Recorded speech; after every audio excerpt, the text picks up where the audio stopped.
Okay, it looks like we are live. Thank you so much for joining me today. Good morning, good afternoon, good evening, wherever you are in the world. My name is Jason Levine, and for today's brief live stream, we're going to talk about how to use AutoDucking for dialogue and ambient sound design in Premiere Pro, as well as in Audition CC. So this feature's been actually available in Premiere and Audition for quite some time for dialogue. We just recently added AutoDucking as a feature for the ambient sound type, which you can leverage via the Essential Sound panel, which can be found both in Premiere Pro and Audition. So as always, thank you for joining me on Twitter, Periscope, Facebook, and YouTube. You'll be able to watch the replays right after we start here. And just a couple of quick hellos before we start. All right, very nice audience today. Mubashar, how are you? Kareem, Joe X, Claudia from Romania, always nice to see you. Christian Danville from Denmark, thank you so much for being here. All right, we've got Philip Flores from Portland, how's it going? Very nice. And let's see, we've got Karsten Gahn, Cameron joining us on Periscope, J.O. Gresco. All right, really wonderful to have you here. Thank you so much. Donald Ping, what's up? Caught it live today. Very nice. Okay, so let's go ahead and let's switch over here. Hold on, I'm just going to readjust my screen real briefly. What's up, Paul from Victoria, Canada? Okay, Pierre Jad, very nice to see you. Bruce Arfston from Dallas. Samson Asamoah from Ghana, great. Aaron Hinkle, very nice to see you. Oh, thank you very much. Leonardo from Costa Rica. Adi from Bosnia, and Jeff, okay, from West Indiana. Wonderful. All right, and hello, hey, Desiree. Okay, so let's go ahead and switch over. This is really, this is something that you should absolutely be aware of if you've never used the Essential Sound panel before, if you've never used AutoDucking before. This, and I seldom like to use these kinds of phrases or idioms, but this can really be a game changer. If you find yourself, especially if you do any kind of documentary work or anything where you've got dialogue and music or sound design present, and you're constantly manually having to draw those volume keyframes to duck, or to lower the amplitude of music or whatever it is underneath that spoken dialogue. This will do it for you essentially in a couple of clicks. It's fully editable, it's non-destructive, and it's just a faster and easier way to do it, and frankly, just as effective as keyframing manually, and you can always go back and modify keyframes manually anyway. All right, so let's talk about it for a second here. So if you take a look in the upper right-hand corner, I'm also in the Essential Sound workspace in Premiere. Now, your workspaces may be a little bit different. I don't think I've modified this one too much. You can always access this from the workspace menu found under the help menu here. And what that will do is reveal the Essential Sound panel. For those of you unfamiliar, Essential Sound was designed as a way to give editors a much more efficient and easier way to mix audio in their edits without really needing to know a heck of a lot about audio. Now, of course, as an audio engineer myself, I love teaching audio and talking to people about audio, but not everybody has the time for that. That's not everyone's thing. A lot of times you just want to get something done, but you want it to sound good. Well, that's what Essential Sound is for. And Essential Sound works on the basis of basically breaking down your audio components of your edit into 4 major types. So dialogue, music, ambience, and sound effects. And it starts by asking you to tag your media so that you tell Essential Sound what is it that we're working with. And you'll notice up here at the top, you can see those 4 tags: dialogue, music, sound effects, and ambience. If they're highlighted, this is already telling us that I've already identified which tracks are dialogue and which tracks are ambience. So you can do that simply by clicking an individual clip and tagging it as such. I've done that with all of these already. Once you do that, if you simply click away, so you have nothing selected in your timeline, if I click on dialogue, pay attention to the timeline down below, you'll now see that everything becomes highlighted in white. This is telling us, this is visually showing us all of these clips here. These are all of the dialogue clips, okay? Everything highlighted in white. And similarly, if I were to click away and click on ambience, all right, everything now that's highlighted, basically tracks 4 through 18, all of this is ambient sound design. So I've already tagged those file types. Now in tagging, what that does is Essential Sound will then reveal to you common effects and filters that mixing engineers would use to process that type of audio. Now, we're not going to go through all of these today. It's not what this is about, but just so that you can see, in the case of dialogue, loudness maximizing or loudness matching. Again, you have lots of different speakers. You want them all to be the same relative apparent loudness. You can use this auto match button to do just that. Then you have all your different types of repairs, noise reduction, rumble removal, de-essing, reverb reduction, clarity, dynamics, which is specifically dynamic compression, and we will come back to this towards the end. Equalization, speech enhancement, a little creative ambient reverb. You get the idea. So it's going to give you commonly used effects and filters so that you don't have to go ahead and search for them. All right. Now, down below here, we have approximately 18 tracks of audio, all contained on track 3. You see it in pink. This is all of our music. So the first thing I need to do, I've already tagged everything as dialogue that's dialogue. I've already tagged everything that's ambience as ambience. I now need to tell Essential Sound where that music is so that we can duck it, okay? So I'm simply going to highlight the music tracks, or sorry, the music clips, excuse me. All right, you see that now all of these buttons become available, and I'm simply going to click music, all right? And when I do that, it now gives us all of the things that we need to treat music in our edit. All right, now before we get to that, let's just go ahead and play a little bit of this. I want you to be able to hear what this sounds like. If you take a look at the mixer right now, you can see everything is at 0, so nothing is mixed. There aren't any individual volume keyframes leveraged on the dialogue here. Okay, there's like 1 or 2 on the music just as a fade in. So everything is pretty much unmixed, raw in the timeline as you'd expect. I'm going to put headphones on so I can hear what you're hearing. And let's take a quick listen to this. When you're young, you don't think about goals. Your dreams are your goals.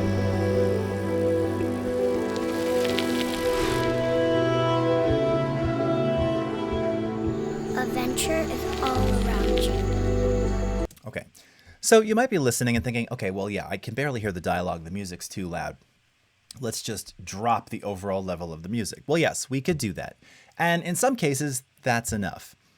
However, there's a lot of little bits of dialogue here, so maybe we actually want the music to dynamically attenuate every time the person is speaking.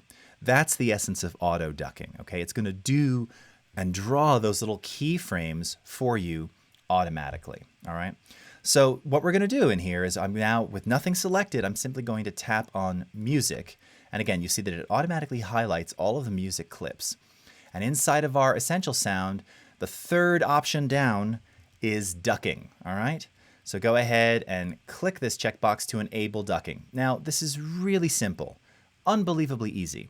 The first thing is, what do you want it to duck against? Now, because we've tagged the dialogue, that's what we want to duck against. We want the music to drop in volume whenever they're speaking. So that's actually the default duck against option. It defaults to dialogue. Now those clips have to be tagged as dialogue for this to work. That's why you tag them. You can see you can also duck against music, sound effects, ambience, or even if things are untagged, it will do its best to try and do that. And if you're bringing in content from another NLE or another DAW and nothing is tagged, you don't feel like tagging everything, this is a decent option. It's not quite as accurate if you have things identified when you begin. All right, so keep that in mind. Again, you can multi-select and tag things, with a single click. So there's really no time loss to you. And then you have 3 basic sliders. Sensitivity, think of this as your threshold. This is how quickly it triggers that keyframe adjustment to drop the level of the music. You have the duck amount, which is how much are we dropping the music by. And then a fade time. And the fade time here is effectively once it drops the audio, the music, how long does it take to drop it down? And then how long before it recovers, okay? So 800 milliseconds, that's a lot. That's almost a second, right? So that's probably a little too long. It's probably going to sound a little too odd. So maybe we'll back this off to around 400 milliseconds, okay? All right, a little more than a third of a second here, just so that there's a little bit of a ramp down and back up again, all right? And then we have this button here called Generate Keyframes. Now, the default duck amount is 18 dB. That's going to be way too extreme, but just to kind of show you In fact, here, that's really way too much. Let's go to around -12 to start. I know where the sweet spot is, but you'll see what I'm doing here. Let's set it to around -12 dB with a fade time of 384 milliseconds. I'm also going to increase the visible height of this music track because when I click on Generate Keyframes, this is now leveraging Adobe Sensei technology. What it's doing is it's going through all of those tagged dialogue clips. It's scanning their levels, and then it is automatically, as you can see here, creating the keyframes to drop the music audio accordingly. If you just take a look at these two clips here, you can see it drops down when these two bits are speaking, drops down here. Again, go over to the side here, same thing over and over and over again. And it did it in literally a second, okay? Obviously, this is only a 3-minute timeline, but it took about, maybe it took about 2.5, 3 seconds, okay? Unbelievably fast. Imagine if you had to draw all those yourself. A lot quicker, a lot slower than 3 seconds, I imagine, okay? So this is kind of an extreme duck. We're doing about 12 dB, but take a listen now to what it sounds like.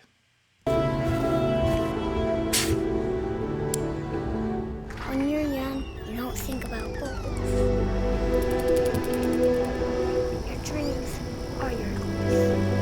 Okay. So you can hear the music kind of ramping in and out. You can also hear what I was talking about with regard to that fade time. You know, this fade now seems almost a little too fast. It needs to be a little more subtle. So we're going to change that to around, let's say right around half a second, okay? Maybe just a little below half a second. And that duck amount as well, it's too much. But at the same time, I also want to kind of amplify the voice a little bit.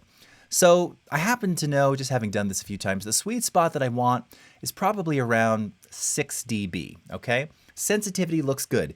If the sensitivity, the only time you're going to need to adjust that, if it's not catching, if it's not seeing where dialogue is happening, you can readjust that sensitivity higher so that it's more aggressive, lower so it's less aggressive. And again, it'll very quickly, easily make those adjustments. Now, any adjustments that you make in this panel, however, you need to regenerate the keyframes. So again, I'm going to put this up on screen and you'll actually see it'll go through and you'll see those little keyframes kind of raise up because we've now decreased the duck amount. So let's regenerate. It'll redo. If you're paying attention, watching, you'll see all the keyframes kind of just jumped up. Okay? And now it's ducking less. So let's kind of move over to here where there's some more dialogue and take a quick listen. But you keep going.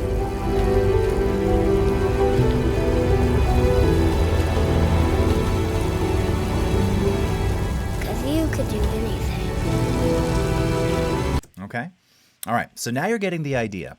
So now that we've done that, you know, this is now where I want to add a little bit more oomph to the voiceover, to the dialogue. So I'm going to select the dialogue clips, okay?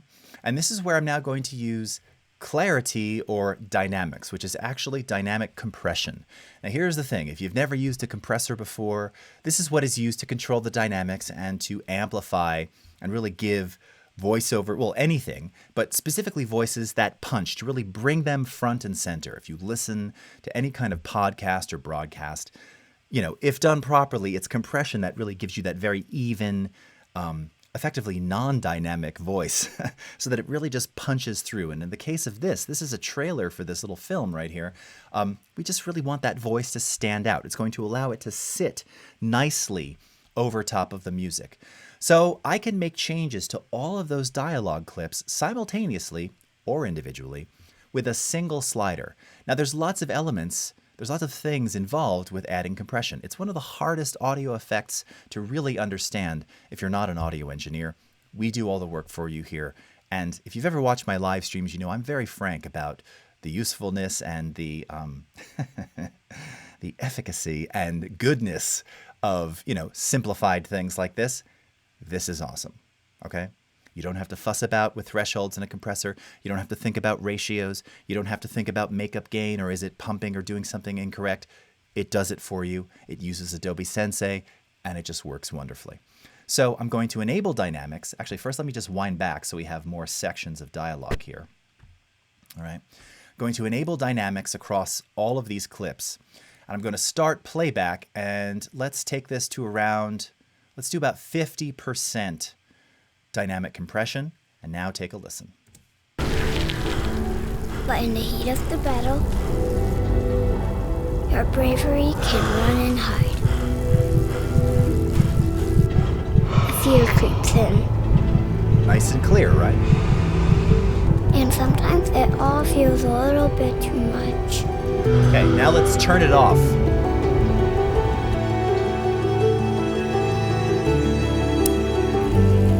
But you keep going.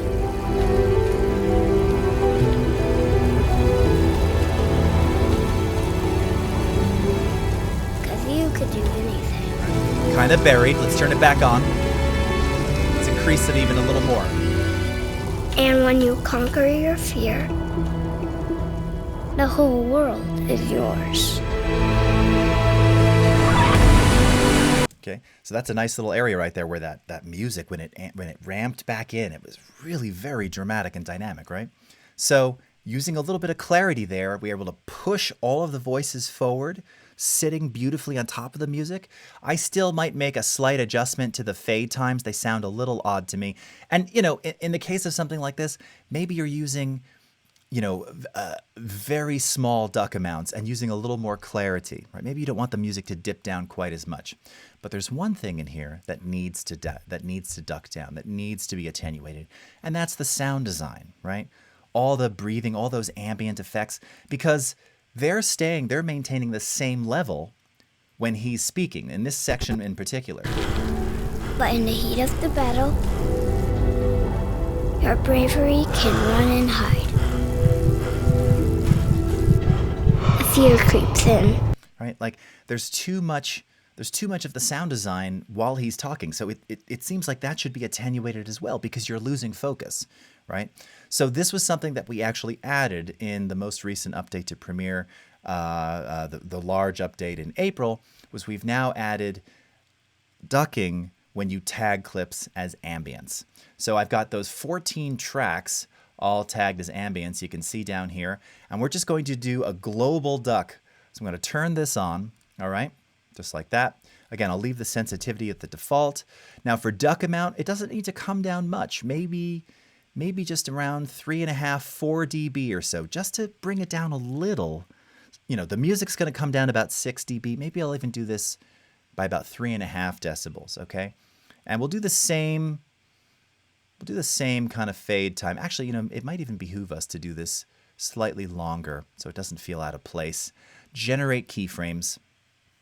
Okay, it's going to go ahead and do all of those things, do its work. Now, again, to be able to see those, we'd have to zoom in, you know, and see how it's drawn all of these various keyframes here, as you can see.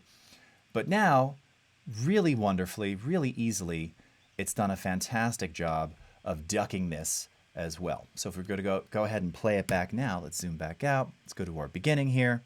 Actually, let's go to that same section right about here, and let's play it. But in the heat of the battle, your bravery can run and hide. Now that heartbeat is just more present. Fear creeps in. And sometimes it all feels a little bit too much.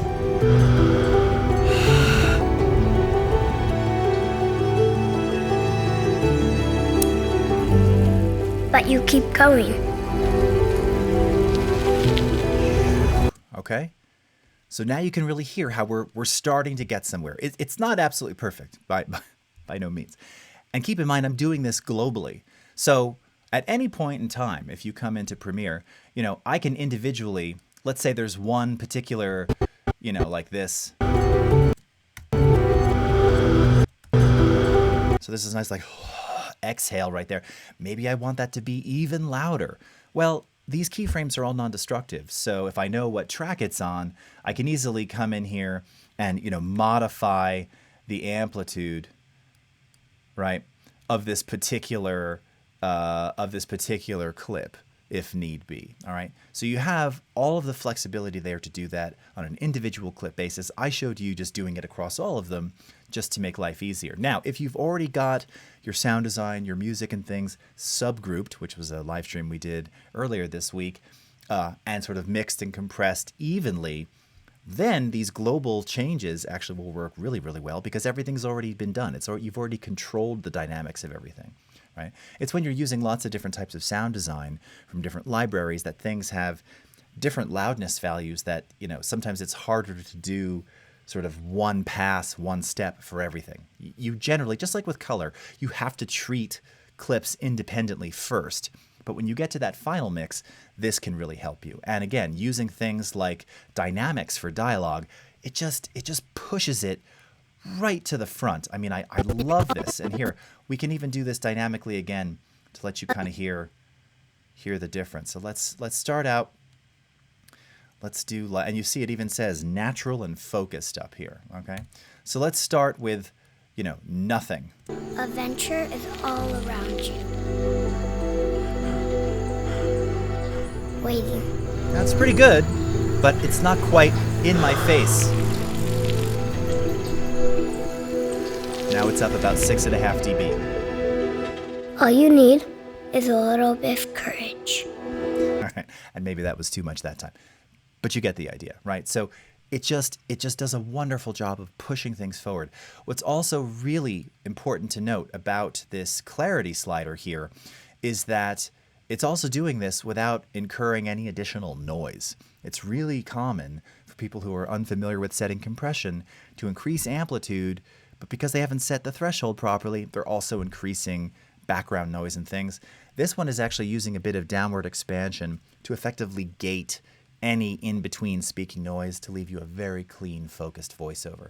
Now, the last thing I'm just going to show you here, if you go into Effects Controls, and let's say that you click on a single dialogue clip, what you will now see is that it's showing you that it has actually applied the dynamics processor, which is our integrated compressor, limiter, expander, on that clip. So this one slider is actually applying this effect. And if I were to click on Edit here, all right, as I adjust this slider dynamically, if you take a look, I don't know if you can see all of the parameters changing below in the dialog, it's moving multiple parameters simultaneously, again, leveraging Adobe Sensei to analyze and understand the components of that voiceover. So as the editor, you see one slider, but in terms of control, it's doing a whole bunch of things in the background, behind the scenes, to give you the best sounding dialogue, okay?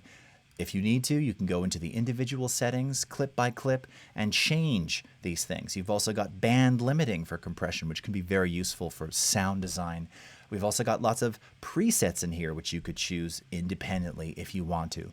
So you always have manual control, but you never have to go here. You never have to see that, and you still have all the power at your fingertips living inside the effects controls, all right? So that is using AutoDucking for ambience and dialogue with the Essential Sound panel in Premiere Pro. It's also worth noting, of course, that this is available to you in Adobe Audition. So if you wanted to do additional tweaking on this from this timeline, just to show you here, I could go up to the Edit menu and choose Edit in Adobe Audition Sequence, and it will send all of this information over to Audition via dynamic link, where I have the Essential Sound panel and all of my keyframes, any clip effects and track effects that have been added, all of this will transfer over. So this is a really cool feature to be able to move these things over seamlessly. And now that we have a unified color palette as well, visually the clips will appear the same when you launch them in Audition too. All right? Okay, so let's hop over to the chat here and see if we've got any questions that I can answer. And if not, I will send you on your way. All right? Gwen from New York, how are you? Mohammed Audrey, Cezur, Mohammed from Morocco. All right. Anil, sound design drives me crazy, right? I know. So this is why having it easily duckable is so great. I mean, I'm someone who loves to do sound design, but right, when it's improperly mixed, it can be very, very distracting. Okay? All right, let's see here.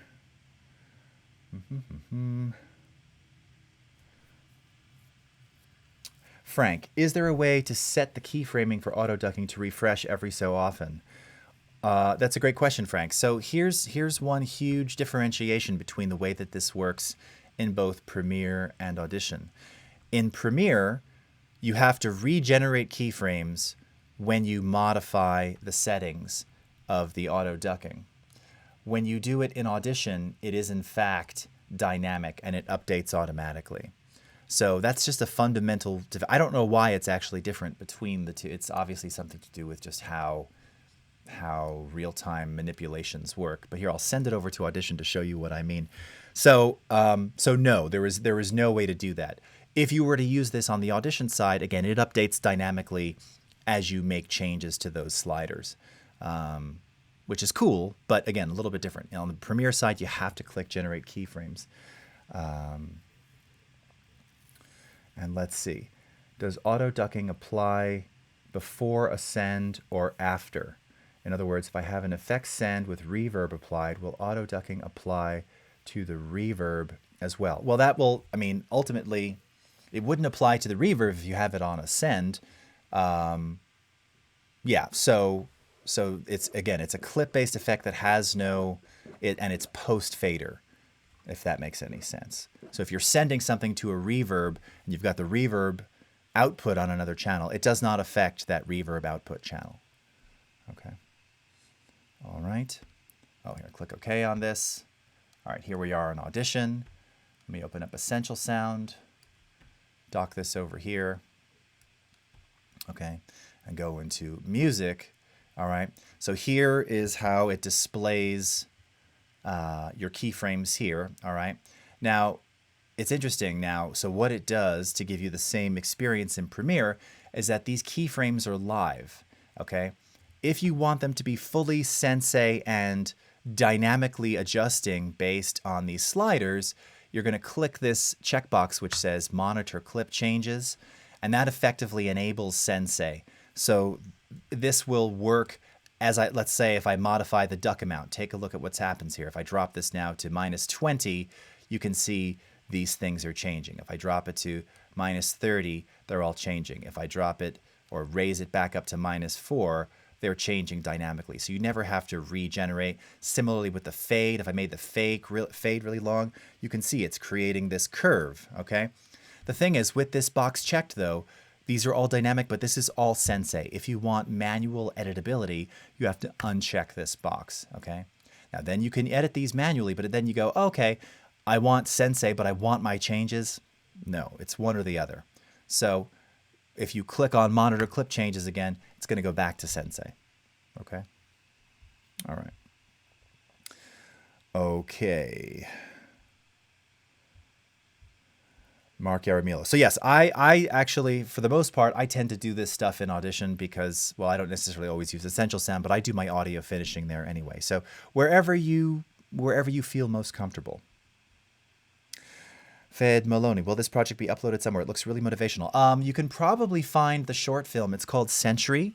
It's by a filmmaker named Mike Burton. He's out of Sacramento, California. He does a lot of work for us. He's an amazing director and cinematographer and great editor. You can most likely find it on Vimeo. If it's not, I imagine it's already there. All right. Leonardo, same applies in Premiere Rush. So interesting. Yeah, so Premiere Rush does have auto ducking for specifically dialogue with music. It doesn't have ambience auto ducking, but yes, it works the same way. Now you don't have adjustments in Rush. It's meant to be sort of a one-click fix, but yes, it is in fact using the Essential Sound code for that. You're very welcome, Frank. All right, let's bounce over to YouTube, see if we got any questions in there. All right. Kasai, oh, if you see a notification, you click. Thank you so much. Donald, you're in Bowling Green, Kentucky today. Nice. Joshua Mars from Australia. Awesome. What's up, Evil Cerise? 360 grad film from Bremen. Nice to see you. Okay, let's see if we've got any questions over on Periscope. Nope, no questions. Just viewers. So, all right, fantastic. Very cool.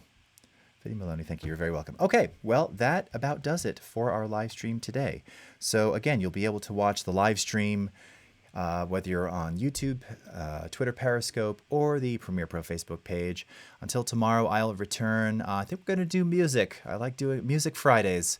So we're probably going to do some specific Audition stuff tomorrow.